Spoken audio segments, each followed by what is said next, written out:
Good morning, Anne. Good morning, James. And good morning, everybody. Thank you for tuning in. Hopefully, you are all having a wonderful weekend, a wonderful Sunday. Happy Mother's Day. Happy Mother's Day, everyone. Absolutely. Hopefully, all of you mothers are having a wonderful day. And if you haven't listened before, hello and welcome. For the next half an hour or so, Anne and I are going to have another conversation.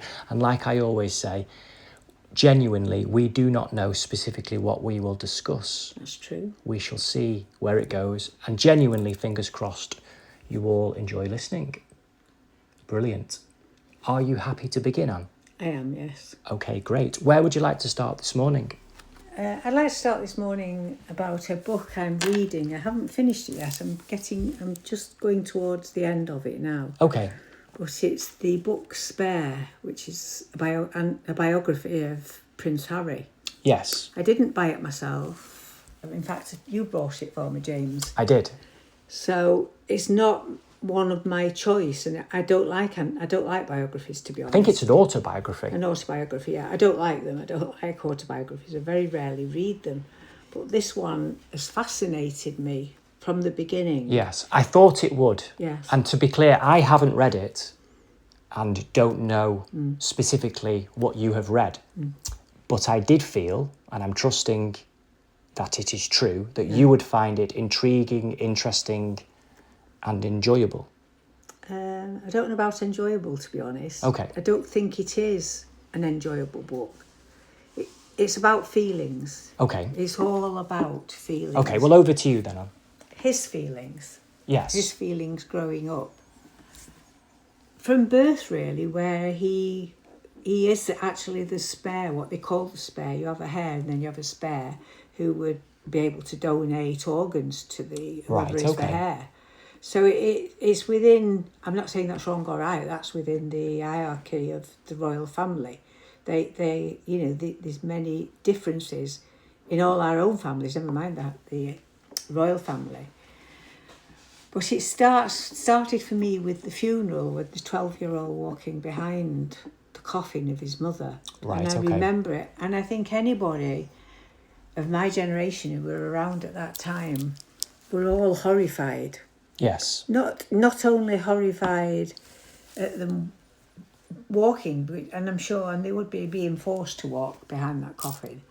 Not them only walking behind it, but before that, when the Queen was keeping them safe in Balmoral, I think, the children, and then the publicity said that she should go and look at the flowers that were being laid for Diana. And the Queen. The Queen, yes. Yes. And there'd been lots of conflict between Diana and the royal family. I do understand that. But she said, I'm looking after the boys and making sure they're all right, as a grandmother would. But publicity and everything else. But when she came, she brought the boys with her, and the dad brought the boys with her. And they were walking around looking at the flowers and reading the messages, which you can imagine for a 12-year-old. How bad that was for a 12-year-old to have to do.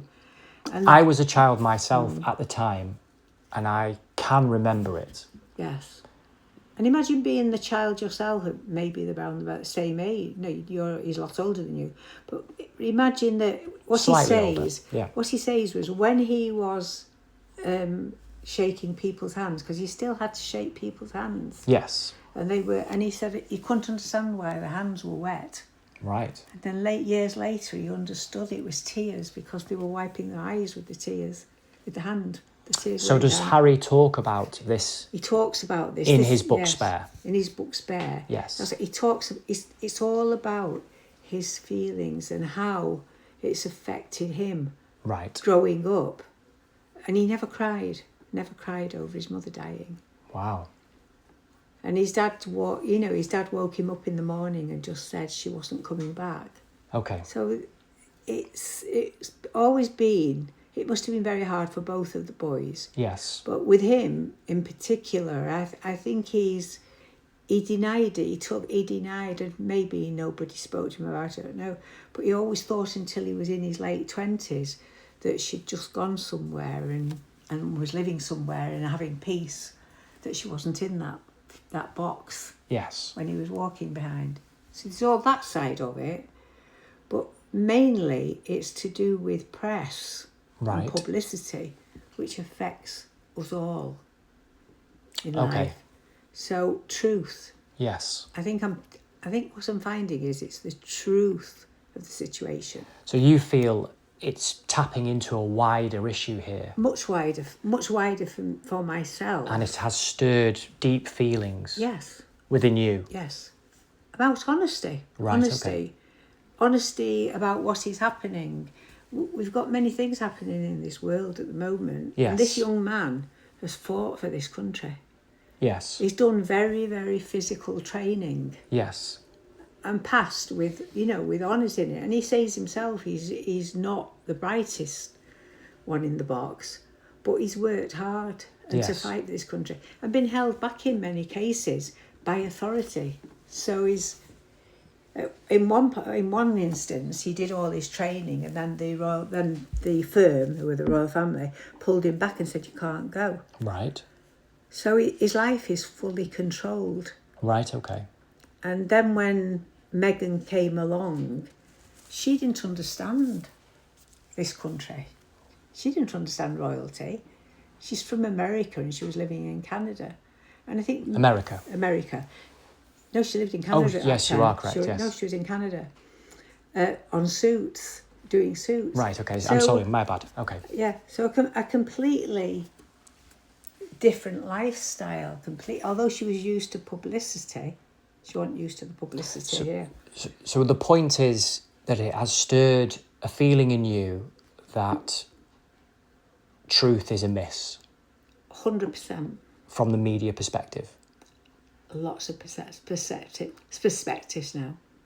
Okay, and I do feel this has been highlighted recently with Harry winning within the High Court. Yes. Or at least a concession. Yes. And an apology given and a level of responsibility taken by a major news outlet. Yes. And a compensation agreed at the very last second. Yes. I don't know in detail the specifics. I only know the broad headlines, and I am going off the top of my head with recalling it now. So there is an element, a huge element of acceptance, and that is one of the major issues Prince Harry was pushing for, to do with the phone hacking particularly, yes. But also tapping into the treatment of himself, of his wife, of his family over many years. And it isn't just Prince Harry, there are other people in the yes. spotlight as well who have spoken out and spoken about this.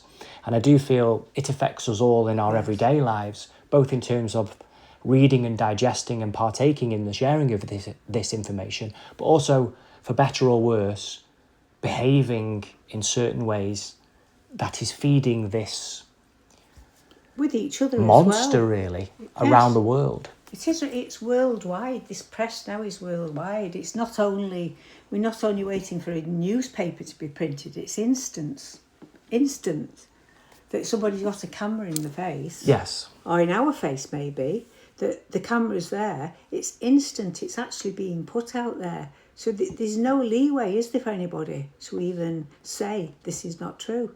And it also can be edited as well. So Absolutely. whether it be a picture or a video, people can capture and alter information, and also with the use of AI, it can alter and totally fabricate content now. Yes. So that the lines between truth, fact, fiction, lies are as blurred as they have ever been. And I even see that now when I do the page that I do on Facebook, I now recognise which is AI. Yes. With the pictures, because they can't do hands and they can't do eyes. AI can't do eyes or hands. So that's how I notice this. It's not a true picture of somebody. Yes, I have noticed that as well. So even that's not ethical. No. So my concern is that we have to start telling the truth. Yes. Even if we don't like it. I mean, we cushion things, don't we? We cushion the truth. Yes. And the truth is, I think as best can be put for now, relatively subjective, dependent upon which area we are exploring. So in terms of facts and figures and the world of as evidence, as closely replicating life as possible.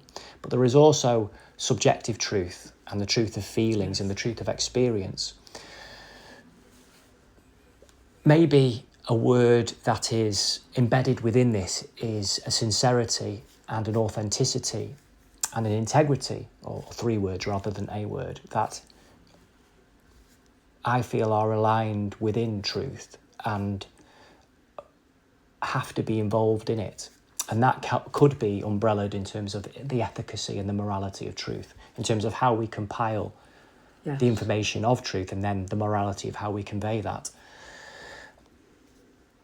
Maybe we do not have all of the information in any one situation, and maybe the truth often is a sincere, this is how I feel, but I do not know this, but I do know this. So it's constellation, it's multifaceted. It's not a specific binary this or that. The truth is complicated, it's nuanced, it's complex, but it's also beautiful and deep and rich and fulfilling and magical.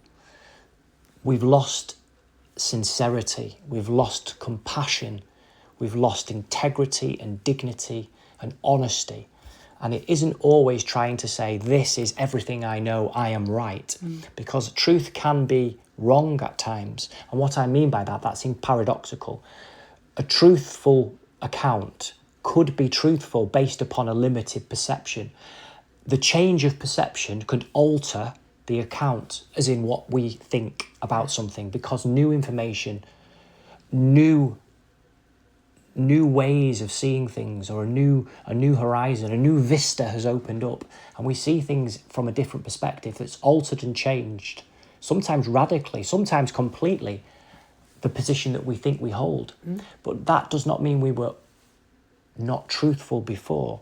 The truth in that sense is linked to a deep authenticity, an honesty of being.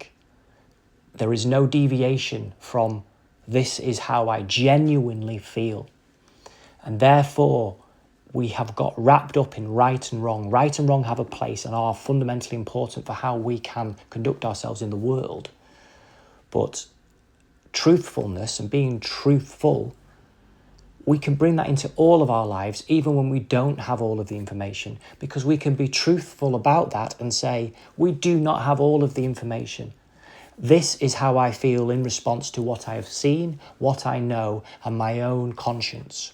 Based on the information, evidence I have in front of me, this is how I feel. And to the best of my knowledge, to the best of my expertise, to the best of my sensibilities, this is how I feel. And that could change, and sometimes does change in life, and we can be truthful about that change also. And we can be aware and compassionate to people changing and evolving as they reflect how they think, how they feel, as new information, new experience, new life comes to the fore of our experience. And yes, that's complicated, but in a sense it's not, because we can live with conscience, we can live with integrity, and that will bring a decency and a dignity and a humanity to our lives. And I feel absolutely that can be within the media. It can be within our lives, and it can be within humanity's shared experience. I think the main thing... Does that make sense, Anne? I have gone on for quite a long while there on Mothering Sunday, so thank you for allowing me to do that. I'm passionate about it, and I'm trusting that makes sense. And over to you, Anne, over to you. For me, everything you've just been saying is true, yes. But there's only one word in everything you've said, and you've said it a few times. It's integrity. Yes. And for me, integrity is more important than any other word you use. Because it doesn't matter if you do not agree with what somebody's saying, you still have to use integrity. We don't have to be nasty about anything. No. We all can make judgments, and this is what the book is about, is people making judgments on somebody else, on somebody else's life that they know nothing about. And because she's famous, they assume that she can take anything. So the assumption... You're talking about Meghan? Meghan, yeah. Yes. The assumption that just because we may look comfortable, or even walking into somebody's house, and it looks comfortable, it looks nice, that they assume that that person is all right. They haven't got problems and they've got money. Yes. So that's what they're assuming with her, because she's in the public eye, very, very attractive young woman. Yes. That she can cope with our media, which she couldn't cope with at all.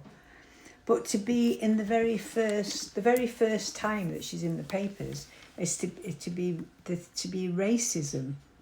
That's not integral. Not at all. That doesn't have to be mentioned.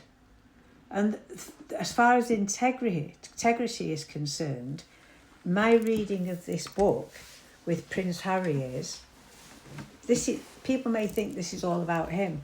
It's nothing about him. Okay. It's about her. Her being his mother or Meghan? Meghan. Okay. His mother in the first place, that affects all of his life. That's affected him, not in a good way. Right, okay. Because it's not been dealt with until he gets much older. But he fought for his woman. Yes. He's fought for his woman. I admire any man that will do that. Whether anybody thinks he's right or wrong, it doesn't matter. He's fought for her. Yes. And he was determined. And imagine what happened to his mother. How much fear he must have of that same thing happening to her when cars are chasing them. Motorbikes are chasing them. And he's already gone through it with his mother. And they're chasing her. Or they're chasing his friends. They chase his friends. To me, that is 100% wrong.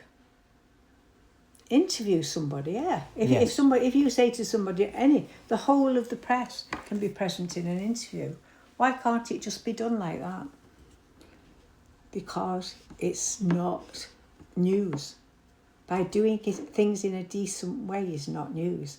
So people want news, they want excitement. Yes. Noisy news sells. Yes.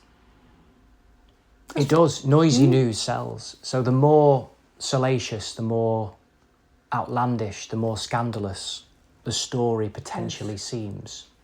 And often isn't, but seems. Or at least can be framed in such a way.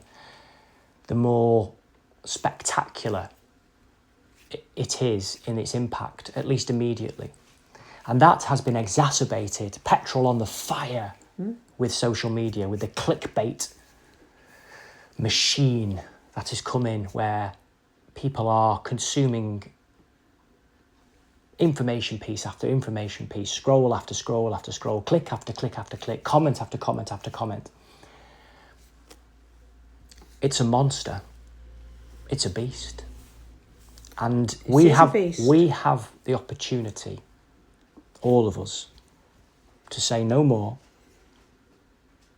to act differently, to choose differently, and to bring about a world that is different to the one that is being shaped at the moment, a one that is shaping children's minds at the moment. All of our minds, but certainly young children who have been born into this and know nothing else.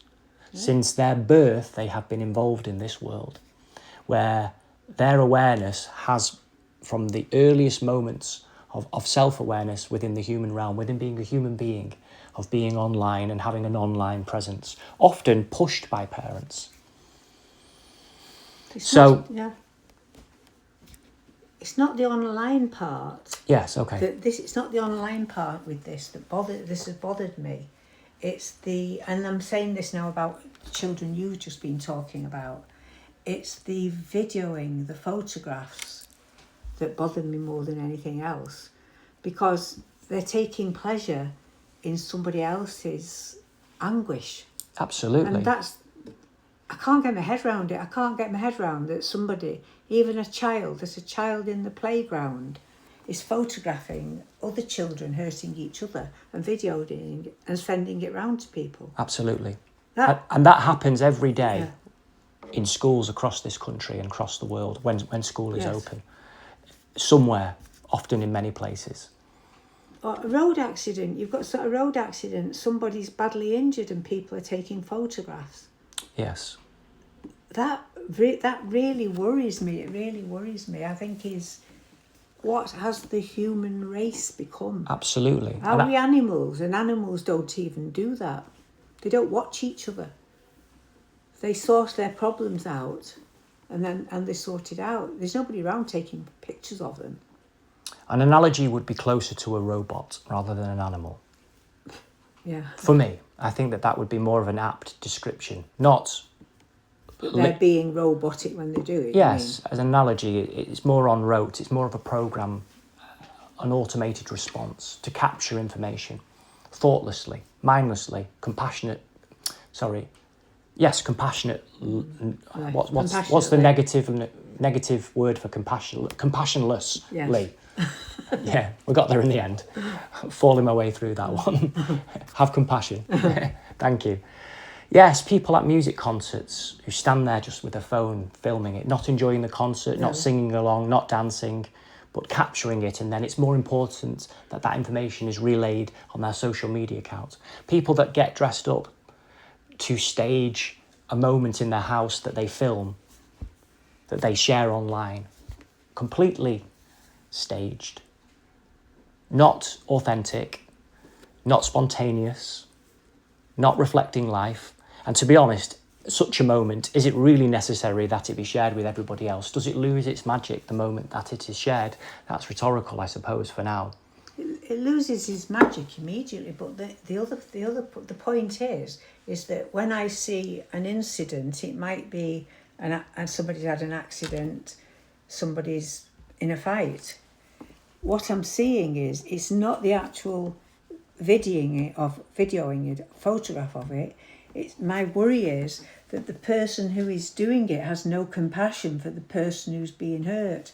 That's what I can't get. Yes, I agree with you. I can't get my head I around. agree with you completely, Anne. And I have no doubt you all listening this morning do have compassion and would help somebody in an accident and would help a child, an animal. Ourselves. Absolutely. We are capable of it. We are all capable of it. I'm as capable as anybody else. We're all capable of being compassionate as well. Yes. We're all capable of recognising our potential behaviours and choosing what we deem to be what feels right and true for us. We are all capable of living our conscience out every single day. Yes. We are all responsible for that. And everybody on this planet has the capacity to bring that forth now, this morning, this afternoon, whenever it is that you are listening. Yeah. And that's hopeful, that's inspiring, that's transformational if we bring that into being. Can I say something before we finish? Absolutely, yes. What I'd like to say is that as a mother and a grandmother and a great-grandmother, is that I would like all of you mothers listening to this, it's a bit heavy this week, I know, but unless we change this and we recognise this, our children are doomed. And I really mean this. We have to change it because our children are being brainwashed. They think it's normal to just take a photograph or to watch a fight. And we as parents and as mothers have to recognise it and change it and start saying, look, you're going to have a knock here. You can't take a photograph on that. You can't film your friends. Yes. We have to safeguard, and this to me now is, it's time we started safeguarding children in this way, not worrying whether they're going to be hurt on the way. We've got to start worrying about the brains and what's happening to them and safeguarding them. Yes. It's Mothering Sunday. Let's all get together and say, look, this has to stop. It has to stop. Change this world, and we only change the world through our children. Absolutely. We absolutely agree with what you're saying, Anne, and the sentiment and the feeling of why you're saying it. And it's also why we are striving for truth, and we are striving for truth. And this is very, very evident today, is that we are striving for truth. Yes. Sometimes things are not always easy to hear or do. No. But as I've said at the beginning, I'm very passionate about this. Yes, his book has stirred me a lot. I knew it would. Made me change my thoughts in a lot of ways. I knew that it would, which is why I gave it to you. But to be clear, I haven't read it. So your account of it is far more valid than myself because I haven't read it. Okay. But I instinctively knew that it would do such. Yeah. So even so, happy Mother's Day, everybody. Happy Mother's Day. Well, I would like to end then from my side, if that's okay, Anne, before we finish. Of course, fine. I agree completely with what you're saying. Simply put, we have two choices. Either we can't do anything, it's done, and we give up. and we have a staged decline, a managed decline, and we either lock ourselves away, and I'm talking about anybody potentially in the Yes. world, you listening, anybody, or hedonistically just go out like a firework and live to the full, whatever that means to you, and make the best of any moment we have. And maybe an element of both, living in life, Yes. seems appealing at any given one time. Or there's something we can do. There is hope, and there is a path out of this. I can share from my knowing that there is a path out of this. It's a very narrow path, and it leads through a very narrow gate, but it's definitely there. And it is the path of life, it is the path of conscience, and it's the path that can hold everybody, and everybody is welcome on it. It is the path home. It's not about belief. It's not about the promise of an outcome or the threat of an outcome. It's about a choice that we have within us. And we can make that choice now together. We can defeat this wickedness across the world. We can defeat this beast. We can together unlock such a force of goodness, such a fire of life, that it will transform everything. And everything on this earth will be free in terms of the truth and in terms of opportunity and in terms of goodness. And that is all of us coming together. All of us. It involves all of us potentially. And we are at that point. Good. So I hope what has been discussed this morning has stirred a lot in all of you listening. I'm sure that it has. And of course, you'll have your own thoughts and feelings. And you may or may not agree with what has been said this morning. It would surprise me if there is total disagreement with everything that's been said. But in the spirit of dignity and in the spirit of compassion and in the spirit of communication and integrity and everything we've shone a light on this morning, we can recognise the goodness in all of us and choose to work together, even when we don't have full consensus. And that's how we can move towards change. And like what was said last week, Anne, if we cannot agree on the safety and the freedom of our children, all of our children on earth and all of the children to come, we will never find consensus. We will never find a point that unites us all. True. So we can find that point. I agree with what you've said, Anne. If we do not change now, if we do not come together now, it's gone. Yes, I agree. My choice is for us to come together. My choice is for us to unite. My choice is now, let us show who humanity really is. Yes. And I hope that is your choice listening as well. So thank you for listening. Happy Mother's Day. Genuinely happy Mother's Day. And we look forward to being with you and speaking with you again next week. Okay. Goodbye, everybody. Goodbye. Goodbye. Bye-bye.